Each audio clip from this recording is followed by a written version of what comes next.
well, we're in the game now, and at the bottom of the map, we currently have our Lenoctopus from Korea, the Zerg Panda Bear starting for Team FXO, and cross-positioned, as we've already pointed out, to the top of the map. We have his opponent. It is Quantix Sase. We have our Swedish player. And, well, Sase is actually going to Taiwan in just a few, I think it's next week or in 2 weeks, he in like told me 1 week. yesterday, to play in the Taiwanese league. He's playing for the Gamma Bears. And, yeah, so here, well, basically I'm just lost my train of thought, but I wanted to wish him good luck, and here we have him now in one of the European tournaments, which is actually more of an international tournament, but hosted by French organization. And of course, yeah, he will try to get out, will try to be there in Paris for the finals. But first of all, he has to defeat Leenock, or at least make sure that he's able to kind of take second place in the group. It's not going to be easy. The first match is already over. We have DRG advancing to the winners match, Ganzi playing the losers match. So this game is going to determine who's meeting whom. Let's talk about this map, man. You know, the reason why this Immortal Push was developed on this map is this is the first map of like this group of maps that's in a box called Bad Maps for Protoss. It's like a box that has that written on the side. It's not like moving. It's not like kitchen or living room. It's like Bad Maps for Protoss. And this is one of the first maps where it's like, all right, how do you take a third as a Protoss here? Is that even possible? Can you even do that?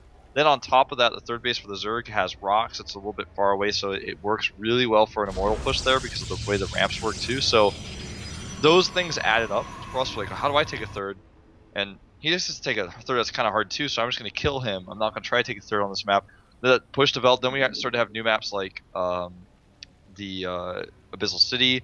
Then we had Grand Lagoon. Now, of course, Velshire Vestige. Those maps are a little bit tough to take a third base on too, so people are like, well, it worked on Metalopolis, or Metropolis, so why not? On the other hand, Protoss is just so sick two-base timings that you don't even have to take a third base. I mean, more so, Protoss players are trying to figure out these days, and successfully, by the way, how to take a third base and how to actually have a bit more diversity in their builds. But just these two-base timing attacks are so strong. This is one of the reasons why MC was successful for an eternity. The guy didn't even bother about the third base. He's like, well, if I try to take a third, I might die, but I have like 5 different two-base timing attacks He's that like, I can you need to throw worry against about my opponent. So try to stay alive, Yeah. and there won't be a late game if I get my way. Exactly. Instead of worrying about him defending, then he wants to force his opponent to do the same. An extra pylon has to be forced here. This is exactly what Leenock tries to accomplish by making those extra toolings. And if you think about the resources for the pylon, that's 100 versus the toolings is the same. Pylon is cancelled. He has to start another one, so it's going to be 50 resources there, and that makes up for it already there. Yeah. A double cancel, and now the links are focusing on the destructible rocks. That's not gonna kill Sase, of course, at least it shouldn't. Think about that though, seriously. 50 minerals is the same thing it costs for 2 links, and it's also a probe. He canceled both pylons, so they're not even around anymore. Whereas Leenock's links, they're still alive, they're still useful, and it's just the difference. We talked about it in game number 1 already. The difference between 4 lings and 6 lings is actually huge, and we just saw it in action right there, right in front of your eyes. You know, we still see those links working at the rocks, and Sase, please scout, and yes, he does. I was for a second really worried that he would try to skip that, but the pylon is being built, and with an additional cannon, he will have no problem at all to saving this. But Leenock is doing something that I did not expect like this, going for a very, very fast LATAC at the natural before he starts his speed for the Zerglings. So with all the lings he has out in the front of the base, he knows that Sase won't be able to scout this. I actually think we're gonna see Nidus. Yeah, I think so too. He's already got the Overlord position in the main base. Sase has nothing to spot for this either. Exactly. I think we are gonna see a Nidus work by Leenock. Just lings and the Nidus. He's actually mining more gas though, so he could do something else with the Nidus. He may pull out. Nidus actually costs how much gas to make the actual, not the structure itself, or the structure itself, yeah, 200. 200, so he needs the gas. Yeah, and then the actual, when you actually make the worm, it's 100 gas, right? Exactly, so he needs, there it is, 300 network. There we go. He may pull out of gas as soon as he has enough for that Nidus network, and then just use the rest of the minerals that on would be about links. now, but well, you want to have a little bit of extra gas. To be honest, if I was him, I would want to have at least the option to get 2 Nidus networks. Stalker at the front, but the Stalker is not going to be too aggressive here because speed is going to be done, and if the Stalker actually moves out on the map like this, he might lose it. Yeah, and he's not going to move out. That Nidus is going to be dropped any second now. And I don't see Sase defending, to be honest. He doesn't have, he's got units in the middle of the map that are not going to be useful defending.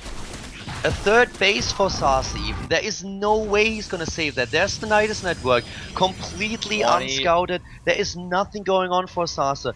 Oh my god. More Leenock Lynx. will be in the main base, and there we go. The Lynx are already heading towards the bottom. There's only one cannon on the low ground. There's too much. The Queens are joining the battle as well. The That main Zealot base gets is trapped. doomed.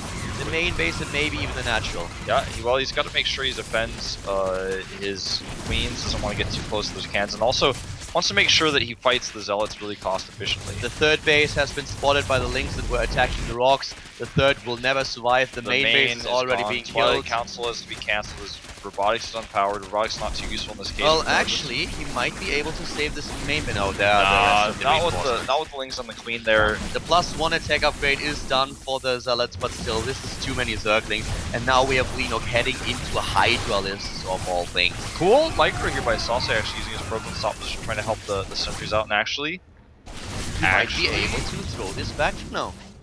Wow. Hydralisks, though, are going to be a big problem. Oh, the queen wants to get that sentry, does not. Now the Hydralisks are actually going to be used. Oh, no way.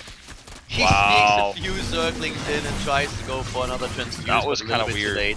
With the transfuse, he could have delayed this a little bit longer. We have one creep tomb in the main base, but let's just talk about a second what we're gonna see now. At the third, we have the Lynx taking the Nexus out. Boom, there it goes.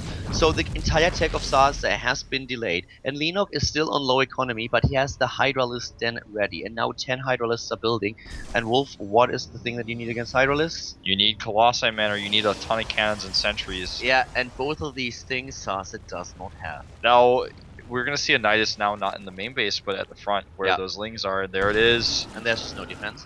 No defense at all. There are no Colossi, he doesn't even have a robotic spay, he does Sentries- have nothing. Sentries, the thing is, the sentries are terrible at fighting against Hydralisks, but you need them for force field, so he has to make them. And But- here come the Hydralisk. All the gas goes to the sentries, and the Hydras are going to pick off those cannons like it's nothing. +1 armor is almost done for Sase. No. It looks like it will finish. Yeah, it finishes barely. Wow, that was close though. That But was is it going to 1 be... second thing. I don't know if it's going to be enough regardless, though. Sase is severely supply blocked right now. Leenock is making more Hydras, sending them across to that Nidus. Sase can't even build units, and he doesn't even need gateway units. The guy needs the Colossus here, and he doesn't have one. This is without range, by the way. When range finishes, this is going to get even worse. The Lings get into the main base. He's going to be able to kill the Nexus this time. Sase can't actually defend both fronts at once.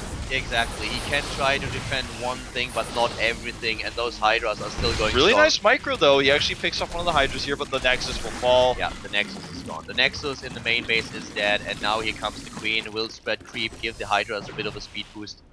This is just too much pressure. Sase is on the verge of dying No in game wall 1 here. at IronSquid. Doesn't have the wall anymore, is already down a game in this best of 3, and it does not look like he will be able to go into a third win. Yeah, he looks like he's going to get dropped down to the loser's match.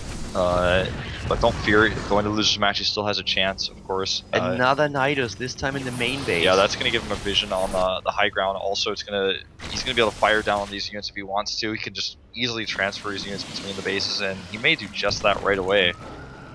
There's More the Nidus. Lynx, and yeah, there we go. The Nidus in the main base is good. The Nexus is being built again, but all the Hydralisks are currently at the natural. He's going into the Nexus, into the Nidus now, and there we have him in the main base. And Sase is desperately trying to stop it, but there are too many units already. Here come the Zerglings.